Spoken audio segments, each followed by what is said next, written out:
Hi everyone, I'm Tami from the blog Nutmeg Notebook. We saw that there's quite a few of you already waiting for us, so we're super excited that you could join us today. I'm just going to give everybody a minute to find us. Once we go live, sometimes people need just 20 seconds or so to catch up with us.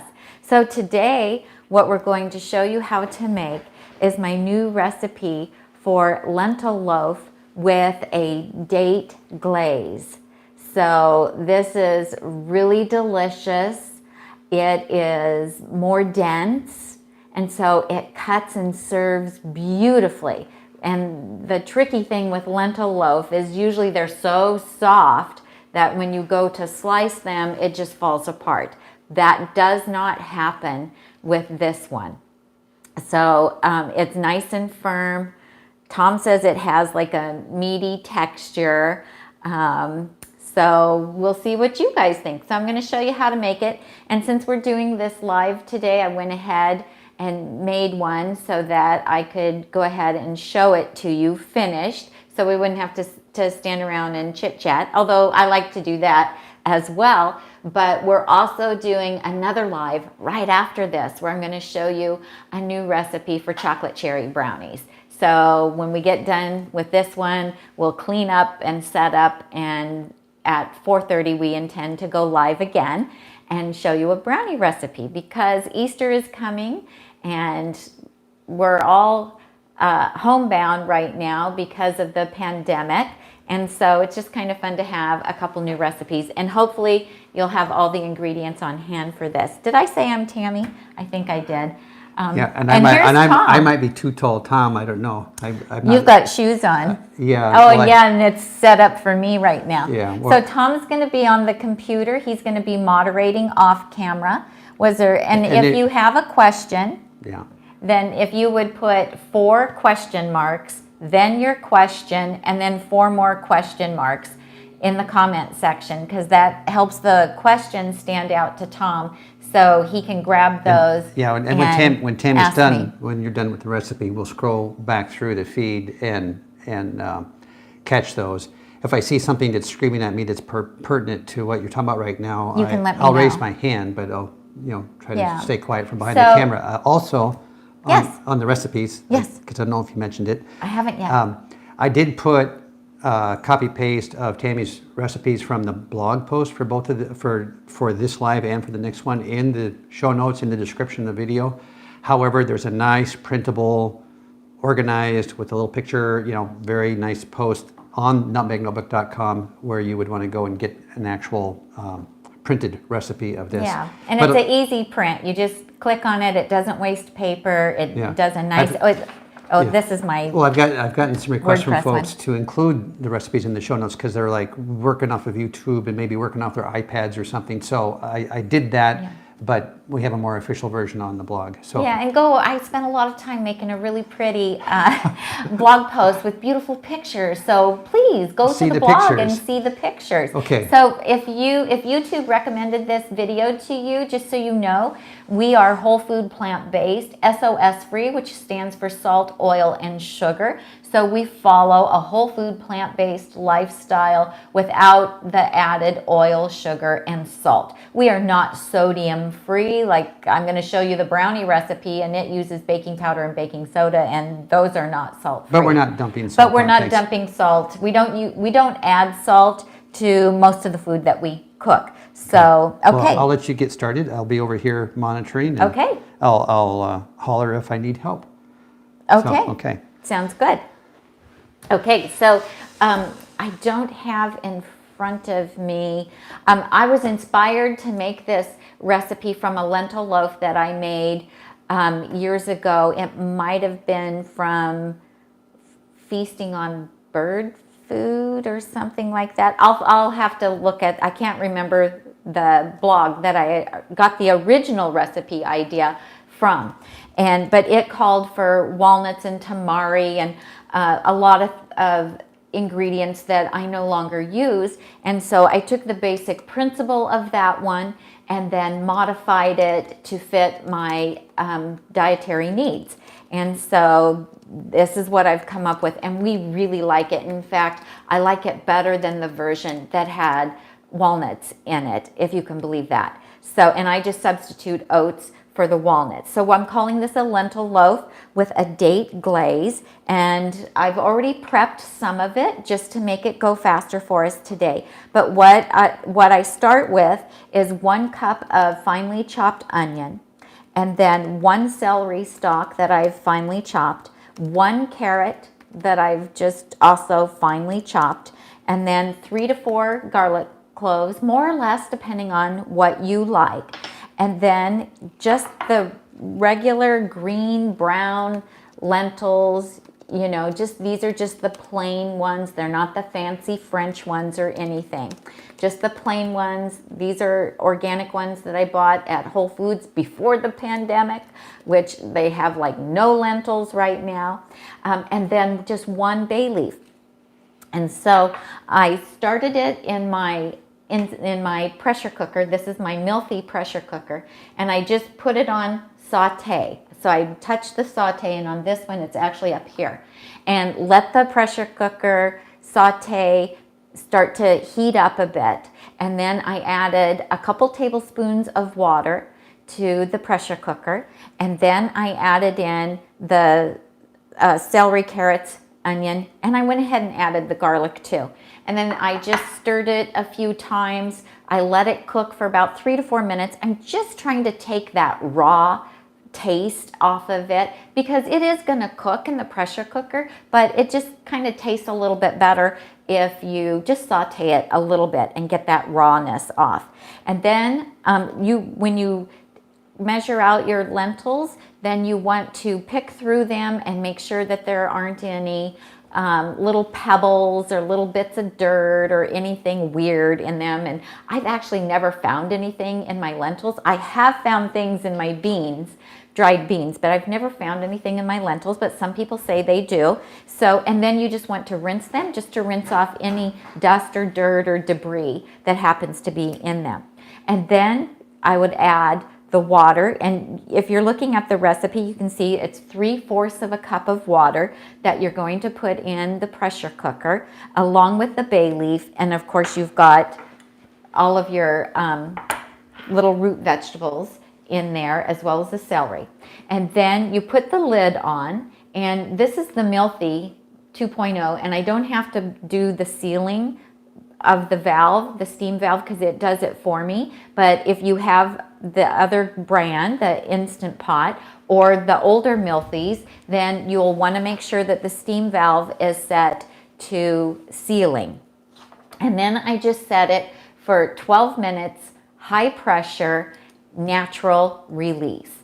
And so I've already done that. I've already cooked these ahead. And I'm just going to set this over here by you, Tom. And so this is what it looks like once it's cooked. Am I putting that in the right place so they can see this good, Tom? Okay.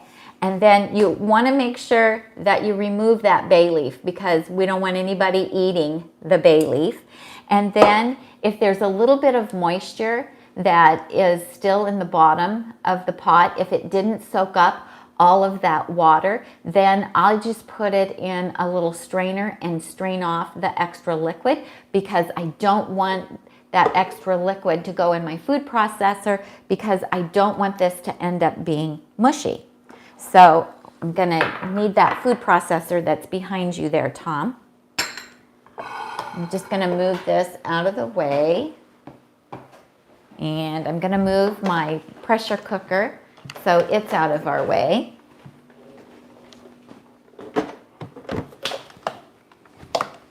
Thank you. Get you plugged in here? Yeah, and just plug it in. You can just plug it in here. Oh, you've got too many things plugged in. You've got all your lights plugged in. Where'd you think I was going to go with my food processor? I'll figure something else out. Okay, you figure something else out. Don't put me in the dark. Okay, so then I have my food processor, and it's fitted with the S blade, and that's just, you know, this blade here. That's your S blade. And then just make sure that that's down in firm so that the food processor will run. And then this cooked lentils, celery, garlic, onion, and carrot mixture is going to go in the food processor. So let me just get that in here. And it smells really good, you guys. Now it doesn't look like, oops, it doesn't look like there's a lot, but we're going to be adding oats to this, and that really bulks it up. And this is not a huge loaf. This makes a small loaf. And so I already made one today, but if I was just making it just now, I would just double the recipe and I would make 2 loaves, one for us to eat now and one that could go in the freezer. And I would go ahead, this question will always come up, I would go ahead and bake it and then freeze it. That way I could just cut some off, and I don't know where to go with that. There we go. Okay, so I have that in here, and then I'm gonna pulse this just a little bit.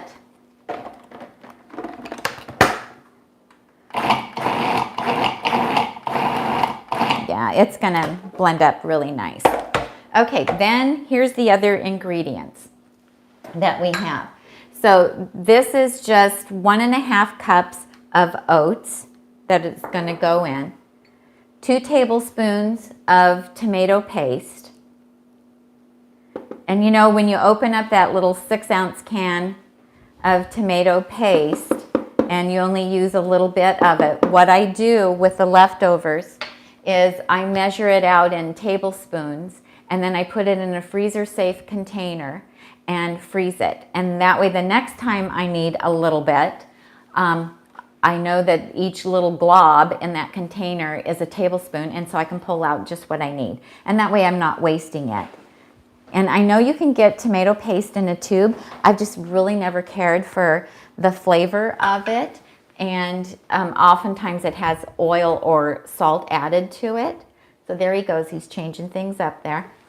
Okay, and then I also, this is optional, but these are sun-dried tomatoes, and I get these at Trader Joe's. This is what the package looks like, and these do not have any oil. They do have sulfur dioxide for color retention, and these are really soft. They are julienne cut and super sweet and really delicious, and I like them in this. It adds some texture and it also adds flavor. If you don't have sun-dried tomatoes, no worry. You'll just use an extra tablespoon of tomato paste. So I've put in 2 tablespoons, and so if you don't have a 1/4 cup of the sun-dried tomatoes, just use an additional tablespoon of tomato paste. Not a big deal. It will still come out delicious. So, but these I can find at Trader Joe's, and you can probably find some at Whole Foods too. I just haven't looked there. Okay, so then I'm going to add the sun-dried tomatoes. It just makes it taste really yummy. Okay, then for seasonings, I'm going to read off what I have. I have 3 tablespoons of nutritional yeast. If you don't like nutritional yeast, not a problem, just leave it out. Then 2 tablespoons of, I like the golden flaxseed meal. I buy the organic, already pre-ground, that is Bob's Red Mill at Costco, which of course they don't have right now. They're sold out of it. But I keep that in my freezer, and then I just take one of my canning jars and fill it, and then put that in the refrigerator for us to use on a daily basis. And so that's 2 tablespoons of that. If you like if you have the darker flaxseed meal, or you have flaxseed, just grind it. That would be perfectly fine. I just really like the flavor of the golden because it's a little bit lighter and milder. And Tom he's not really keen on the taste of the dark flaxseed. So, but this one, he doesn't seem to even know that it's in the things that I put it in. So, but he does now, right? Okay, so I'm putting that in there. And then I also have 2.5 teaspoons of Italian seasoning in here, and 1/2 teaspoon of Table Tasty, which is a salt substitute, and this is optional. So if you don't have this, it's still going to turn out. It's still going to be delicious.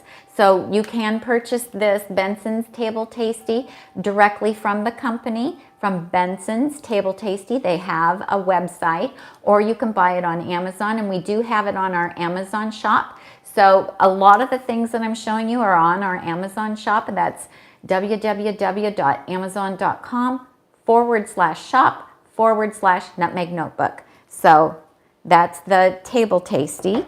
And then have a 1/4 teaspoon of smoked paprika. And this is the one I used from Local Spicery. I love it. It has a wonderful flavor.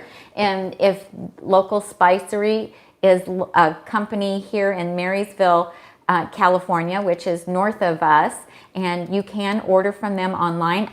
I do not have an affiliation with them. I just really like the company. They do a great job. These are milled in small quantities, but if you go to Safeway or Costco, I think this one came from Costco, most of the grocery stores, Whole Foods, your health food store will have smoked paprika, and this is different than regular paprika. It has a little bit of a smoky kick to it, so it's also different from sweet paprika, so it's the smoked. If you don't have it, just go ahead and use your regular paprika and it'll be fine. Or if you have a little bit of smoke, liquid smoke, you could use just a tiny bit, you know, just like a drop or two is all you would need, because that is really concentrated and strong.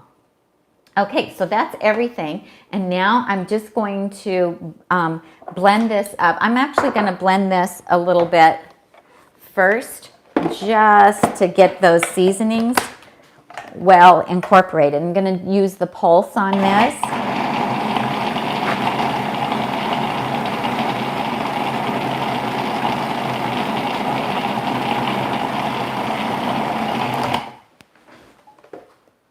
Okay.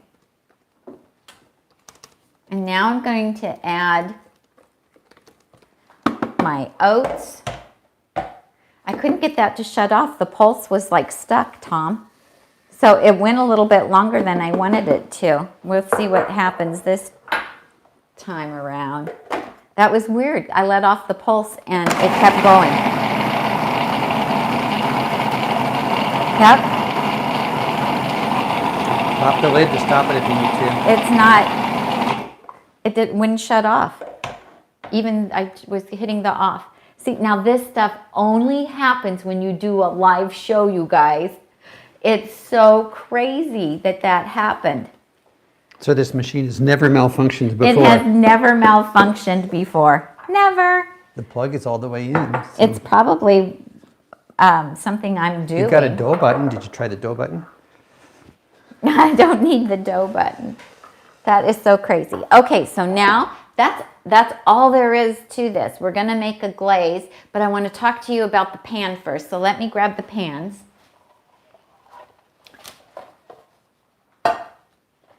And also the vinegar. So the vinegar that I used in the lentil loaf itself is just the regular balsamic vinegar from Costco. This is the Kirkland vinegar. So it comes in a nice big bottle. It's economical. It has a very nice flavor. And I just used this one. And it kind of, to me, in a recipe like this, it mimics a little bit of kind of like the Worcestershire sauce flavor that I kind of like. And so, but that's really high in sodium. And so I just use balsamic vinegar instead of that. Now, okay, so the pans. So this morning, for the one that I made for you guys, I used the silicone pan. And it's a little bit bigger than I would like. As you can see, it's fairly wide, and so it makes a very thin lentil loaf. But my like 9x5 pan I gave to my son, and I didn't remember that until I got ready to make this morning. I was like, oh no, I don't have a pan the exact size, because this one I think is just like an 8-inch.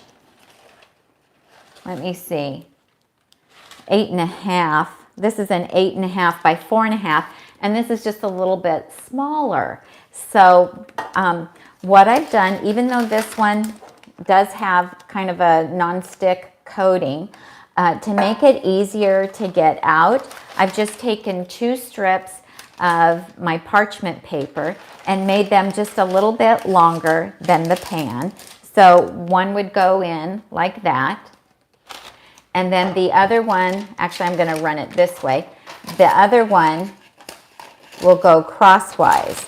And what this does is it helps give me a way to lift the loaf out after it's done cooking. So what I did on the silicone pan, because it has a glaze on it, if it didn't have a glaze on it, then I would just take and put a plate over the top of this and turn it, and it would just fall out, and then I could, use another plate to flip it back over. But since it had a glaze on it, I couldn't do that. So I just took 2 spatulas after this had gotten cooled down enough, and I just kind of tipped this on its edge. And then I put my 2 spatulas here on the, just on the side, so I could kind of scoop up under the loaf, and I was able to get it out quite easily actually, and put it right on the platter. So that worked good. And the trick with the silicone is to let them cool first so that you can get things out. So if you let them cool for about 10 minutes, then you'll see that whatever you've baked in it will start to pull away from the side, and then oh, I can get it out. And then I just like to take a plastic knife and run it around the edge, and that helps me make it a little bit easier. And you could go ahead and cut it with the plastic knife if you wanted to, if that's easier. And then, the first slice that you take out is always the hardest. And then after that, it gets easier. So I also think that you could make these in the silicone muffin pans and put them in there and make little individual lentil loaf muffins, and I think that would work really well with the silicone, because I have a recipe on the blog where I do that in a regular muffin pan, a non-stick muffin pan, and that works too. So for this one, I'm going to go ahead and put it in. Well, I don't think I want to use this smaller pan. It's just going to be too small.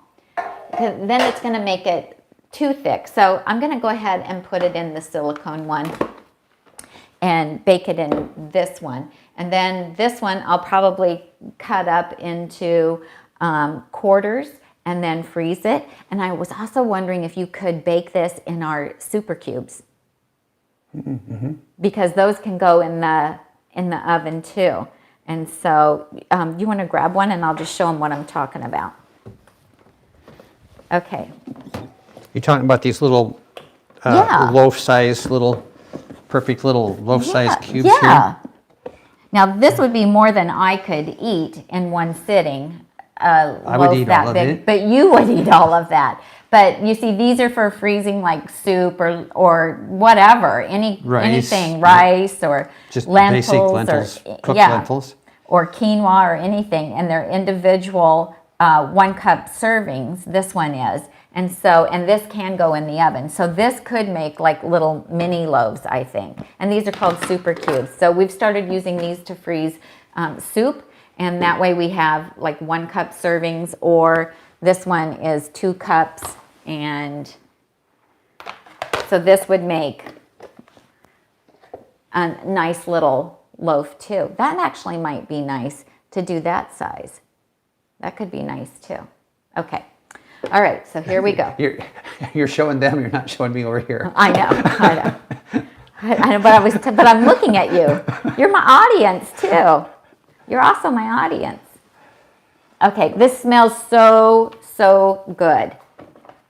So, and you can see that it's not mushy, and it's got body to it. And so then I just put it in my loaf pan. Okay, so you know what, Tom? I'm gonna have to use the food processor for the brownies. So now that's concerning me that it's going crazy. Hopefully we can figure that out during the break. Okay. I'm piling up here with dirty dishes. Oop.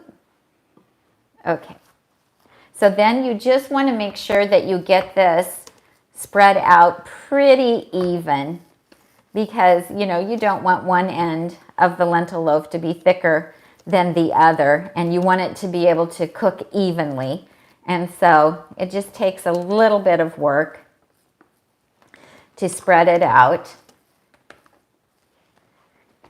And I just like to make it nice and smooth on the top, because when you go to cut it, you want it to have a pretty presentation. Okay, I'm using my finger because nobody's going to eat this but me. Somebody wrote to me last week and said that with the COVID-19, I should be wearing gloves when I cook.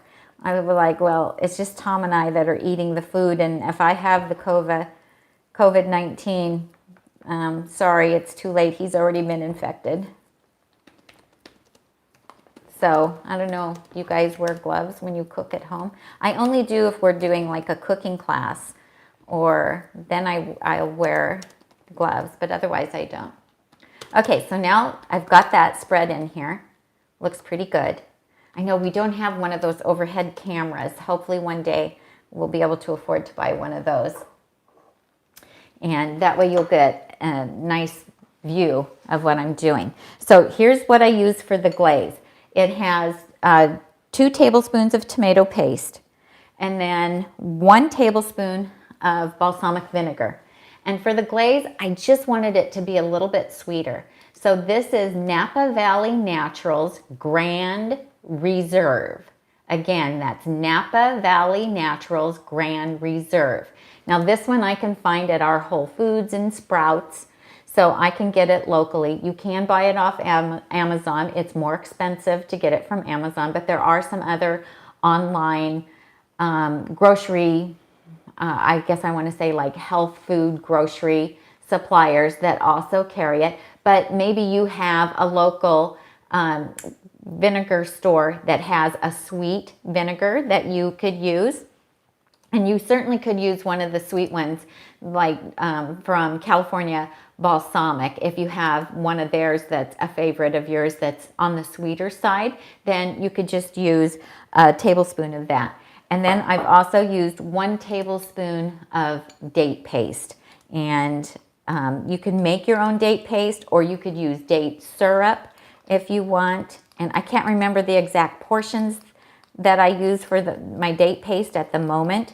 It seems like I use 8 ounces of date paste and half a cup of water, but I'll have to look it up. I was going to write that on the page, and I was going to look it up and write it on the page, and I forgot. I just don't use it that often, and so I make it and then I freeze it. Now I'm just blending these together with just a little whisk. If you don't have a little whisk, just use a fork. That works great too.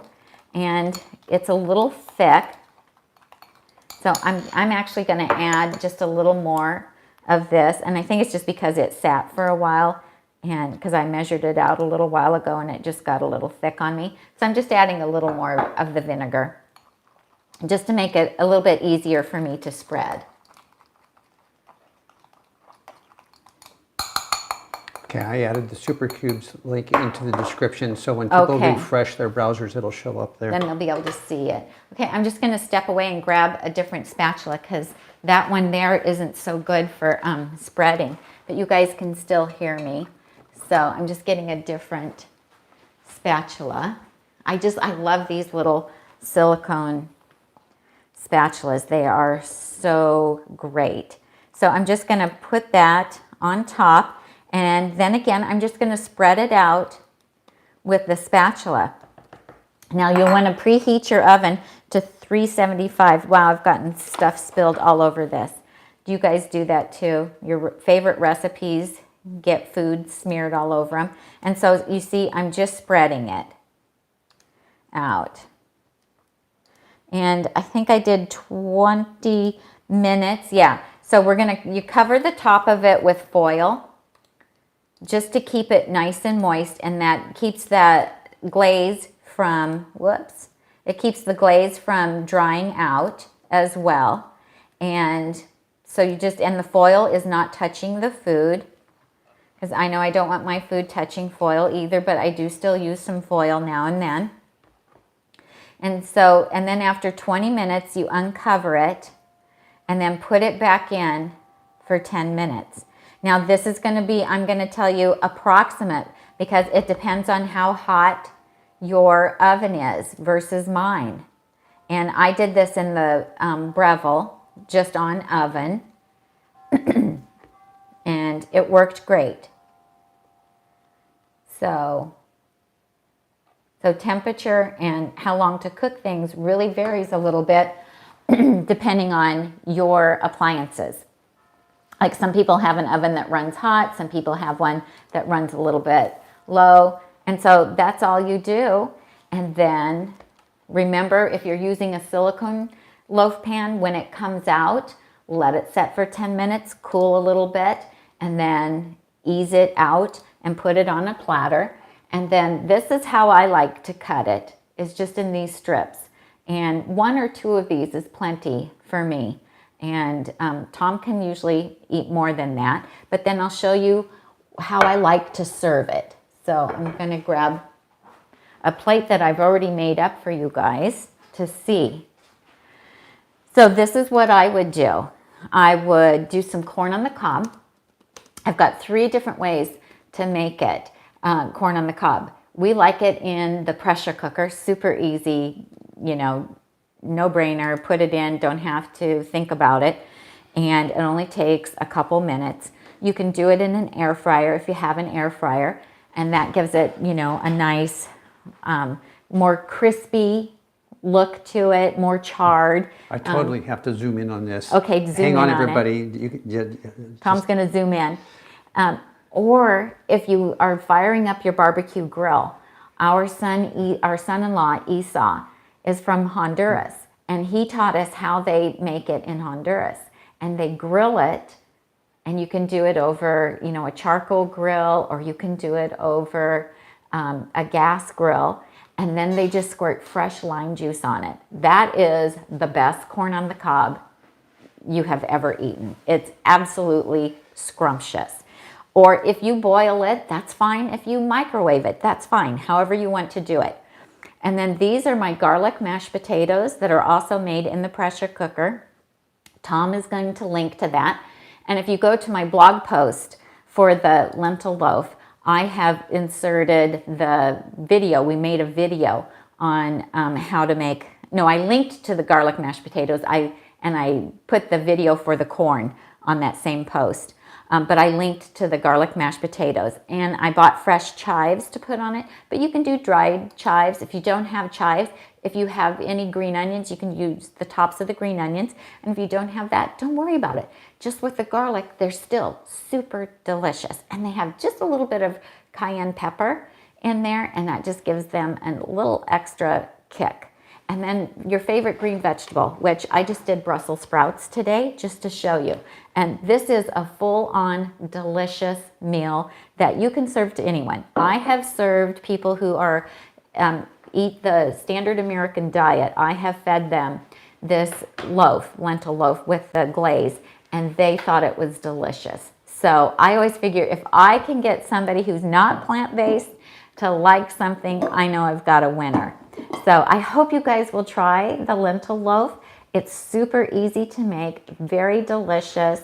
If you don't have Italian seasoning, just Google how to make your own Italian seasoning and see what's in it. And then you can just, you know, make a little jar of it yourself, or just use some basil and some rosemary and some oregano and some thyme, and just, you know, season it to your preferences. And that would be great too. So Tom, are there any questions? Yeah, we do have some questions. Okay, Let great. me bring myself and the computer around. And then, are you done with these ingredients here? I am. This is your before ingredients? Yeah, my mess can all go away. That'd be great. So, I'm going to swivel the computer I'm around curious here. what you guys are all doing for Easter. It looks like it's just going to be the 2 of us. And so what I've already made today, we're just going to save for Sunday.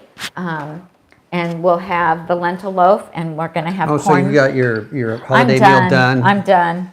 Mashed potatoes, Okay. Brussels are we sprouts. broadcasting on Sunday, or we don't know yet? I don't know. know if we are or not. Okay. Would anybody watch on Sunday? I mean, I guess like nobody's supposed to be getting together with their family, but are you? Are you getting together with your family? Anything you say in the chat line can be held against you. Well, not by us. We're not going to hold it against you. Okay. I'm just going to move this stuff. All right. Okay, so I'm going to go back up to the top, Okay. Tami, and catch some questions that we had come in early. Oh, this smells so good. Okay, so if you have a favorite barbecue sauce, you could use your own barbecue sauce if you wanted to, or if you have Dylan's Well Your World barbecue sauce, you could use Oh this. yes, that would go good on that. This would go good on Probably this not time loaf. to order that and get it here by Sunday, but No, but if you got already one- have it, I'm just saying if you already have it. I know a bunch of you already have some of Dylan's sauces. Hopefully you got that one. Yeah.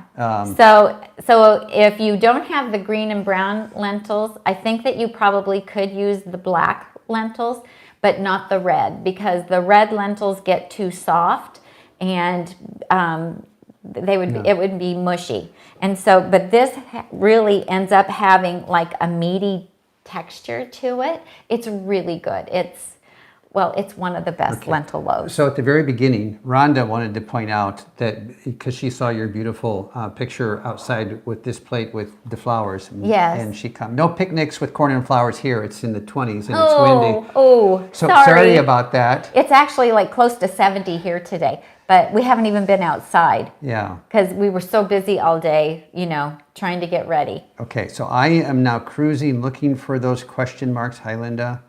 SB is here. Rhonda is here. Let's see. I know here's the question. Okay, here we go. That's me. That's you. That's me asking for question marks on the questions. Nobody has any questions. No, they're coming up. I went all the way back to the top. Okay, here's Trish. Can you bake in an oven if you don't have a pressure cooker? Oh, well, this gets baked in the oven, but do you mean to cook everything? Cook the lentils. Yeah. I would cook what I would do then is I would cook the lentils on the stove and in a saucepan, and then I would saute the vegetables in a skillet is what I would do. Or you could put them all in your pot you could put the vegetables, I guess, in with your pot of lentils and your water, and you could cook them there. And it may take more or less water. I don't know what the right portions would be for the stovetop, but if you Google that, I think you can find out how much water to a half a cup of lentils. Because I made this for the pressure cooker, and so I just looked up how to cook lentils in the pressure cooker, what the ratio of water to lentils was, and the time, and that's what I based it off of. So just Google that and see. But so I would just cook it on the stovetop. Okay, Rich R wants to know what time he should be here for dinner. Well, we're probably going to have this at noon on Sunday. All right, no food processor. This is from TS. Mixing it without a food processor, can you get away with using the Vitamix? The TS does have a Vitamix. I don't think the Vitamix would work because it will puree everything, and we don't want it all to be pureed. So what I would probably try is I would try using a potato masher, and I would just mash it. And what I would do with the oats, before you add the oats, is I would put those in the Vitamix. Don't turn them into flour. I just saw a duck land in the pool. And 3 more. Oh my gosh, and 3 more. We're up here. And I'm looking at, we have great big windows. I know, great big windows that look out into our backyard. And I just saw the ducks going for the pool. So I would put the rolled oats in the Vitamix, and I would just pulse it a little bit just to break them up, because they're not getting made into flour when I put them in the food processor with the lentils, but they are getting broken up just a little bit. And so I would do that in the Vitamix first and then add them, but don't make them into a flour. just process them a little bit, just so they're broken up a little bit more. Or if you have quick cooking oats, then I would just use the quick cooking oats. Okay, would you instead. double, for a larger group, would you double this recipe Yes. at one time, or would you make 2 batches? No, I would double That's it. for Ronald. Ronald Bees is asking that. If your food processor can handle it all at one time, if you have a big enough, like mine is a 14 cup, and so it would probably handle all of it at one time.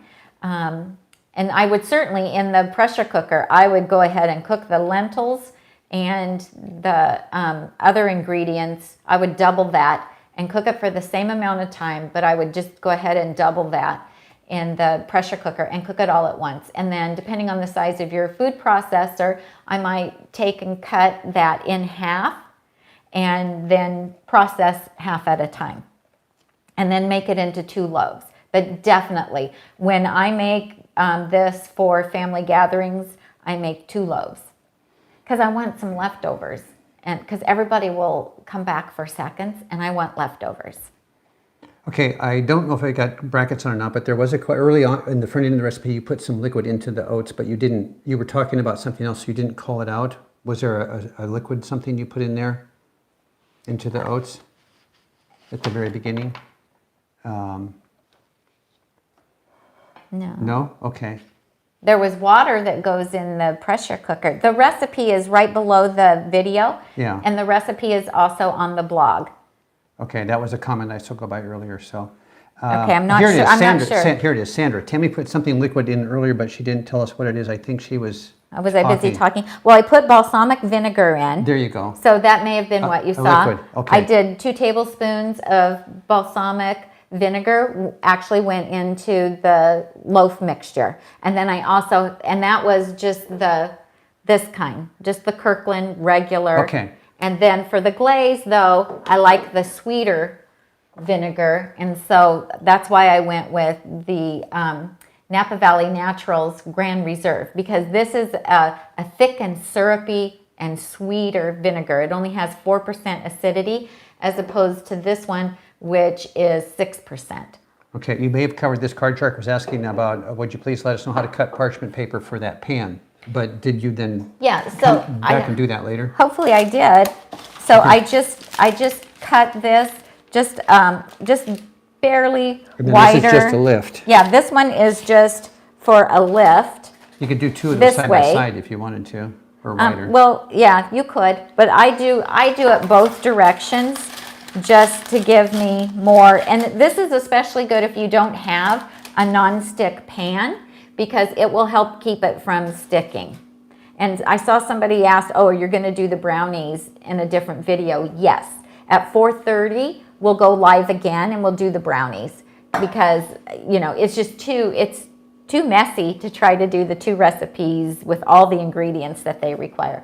And which I'm glad that's going to give me time to figure out what's going on with my food processor too. Lou is mentioning that she got the super cubes after our last video. I've been playing with those. I love just being able to pull out the 2-cup frozen brick of soup and throwing that in the pot or the microwave to heat up. That works so much better than the 4-cup containers I was using before, because then I had to thaw out 4 cups of soup that I only intended to eat half of. So I'm really liking them a lot. liking those. Yeah. I'm thinking about putting my frozen rice into the 1-cup serving, so you can just grab a 1 cup of rice and throw it into my vegetable, steamed vegetable. Oh, that's a good idea. My dump soup. Okay. And your dump soup. All right. I digress. Okay. Now I squirreled there. I'm sorry. You did. Here you were complaining at me about that. Let's see. No gloves. I'm sure we all wash our hands. Yes, I agree. All right. And scrolling down, there's another nest of them, I think. More questions? Okay, so I'm curious, you guys, what are you all doing for Easter? Here's some questions. To be honest, let's see. Okay, is there a way to make sweeter, thicker balsamic from the regular Kirkland balsamic vinegar? I've heard people say that you can like do a very low simmer and simmer it down to make it thicker, but you probably want to do that like on a burner that you can place outside or in your garage, because the aroma of it gets to be really, really strong, and it can take a while, I guess, to do that. So, so if you don't have a sweeter vinegar, then just use a regular vinegar and then use more date paste. So maybe use a little bit less of the vinegar and use more date paste, and that will make it sweeter. And if you don't have dates or date paste, you could probably use like really sweet, soft raisins.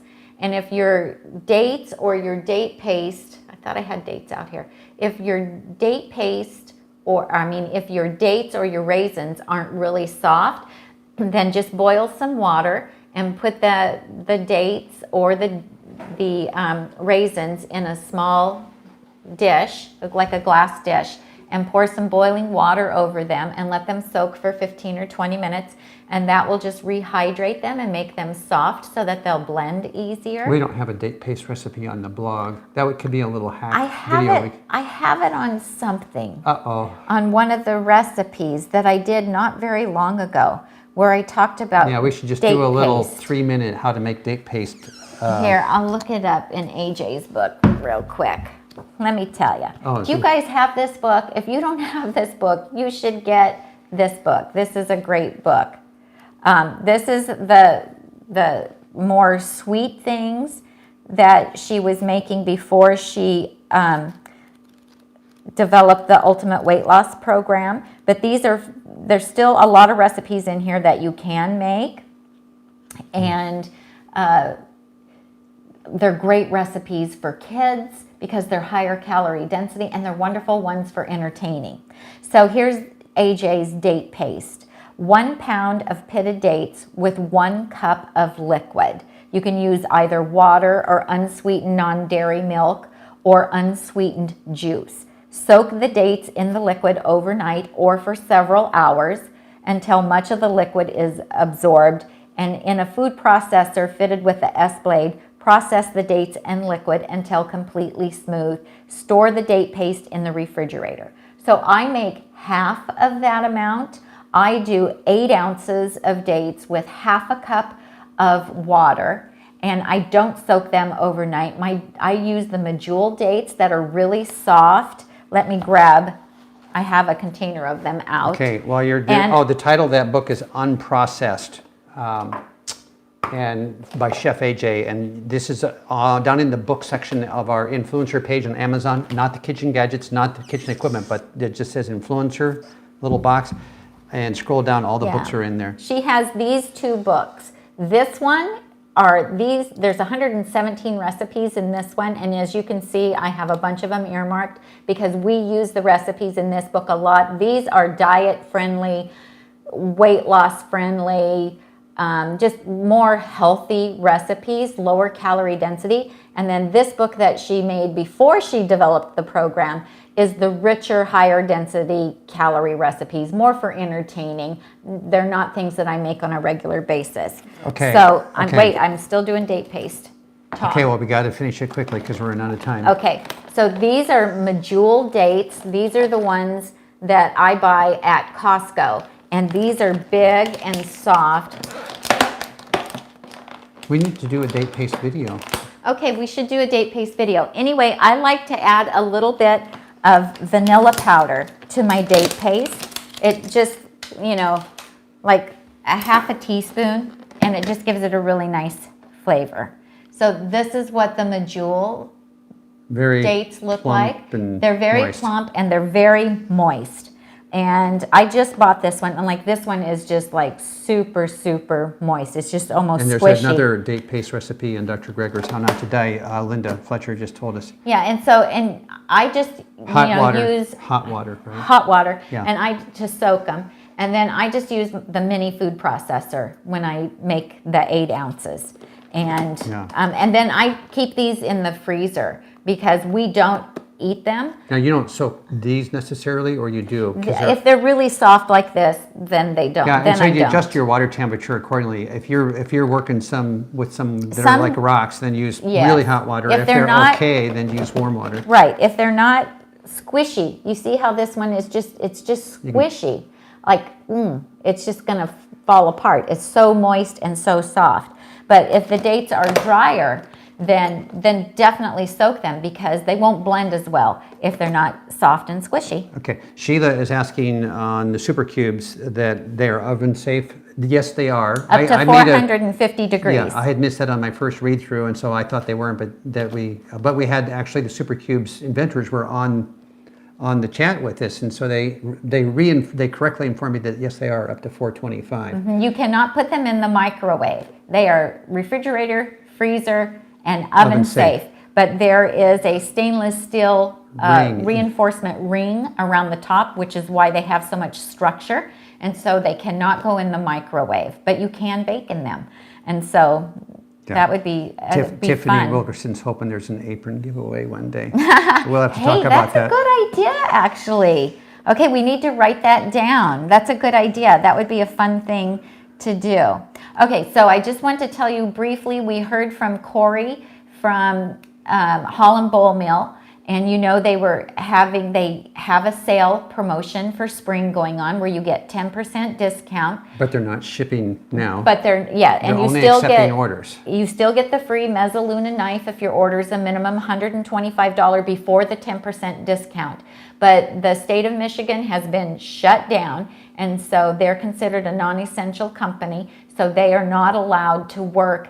And Tom just heard, was it this morning? Well, that was on the news this morning, that not from Corey. That they have shut down Michigan. They're continuing the governor the non-essential shutdown. Is continuing the non-essential shutdown for the entire month of April. We don't know when. They're still accepting orders, but they're not shipping. So and as soon as they're allowed to go back to work, they will start shipping. But if you want a wood Holland bowl or a fruit bowl or a chopping bowl or anything, now's the time to get it, because they usually only do a discount once a year. If you don't need it right away. Okay, one last question, then we got to go. From Gina, where do you get your oat groats and nutritional yeast? The Lucky's and Earth Fare closed in her area a couple of months ago. Yeah, so the nutritional yeast that we use is on our Amazon page. It's the Sari brand, and you can get a small bag or you can get a big bag. And we buy the big bag because it's a better value. Oat groats, we're able to buy those from the bulk bins at Whole Foods, which of course the bulk bins right now are gone. And Sprouts also sells them. And we have oat groats in our pantry section on the blog on Amazon. On the Amazon, do we? I think I've got Bob's Red Mill oat groats maybe in the pantry area there. of our blog. Okay, so that's not blog, Amazon page. On Amazon page. We need time to finish the upload of this stream about the lentil loaf, and then we're going to be back here as soon after at 4:30 or soon thereafter as YouTube will allow us to talk about dessert. So take a break, get a glass of water, and we'll see you back here at 4:30-ish. Okay? Yeah, so Thank you please so much. give us a thumbs up, subscribe, and make sure you check out the blog at nutmegnotebook.com. We'll be back with brownies. Okay.